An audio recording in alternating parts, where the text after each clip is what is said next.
Голема трагедија во Кочани. Куп греди потрупаа и на лицеместо го убија 2-годишниот Андреј од Оризари.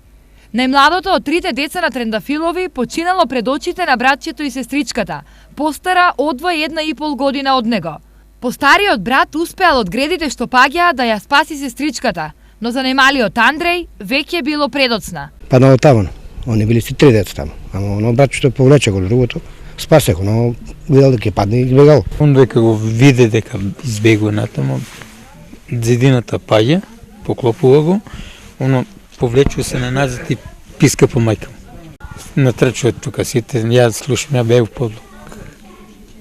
Јас сум подлук. А ќерката ми се јува и кад паднат зидо, потрупа го Андрејче. За кратко, кај руинираната куќа на Трендафилови се собрало цело село. Пожарни, не знам, полиција, шо, како, ние мислиме пожар. Оно паднало и слушам, не може да го најде одма. Стара куќа и тоа е тоа, све. И дето завршило.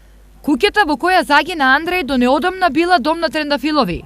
Внатре дечињата влегле со намера да соберат дрва за огрев, но наместо топлина таму ја нашле смртта, која го потресе цело Оризари.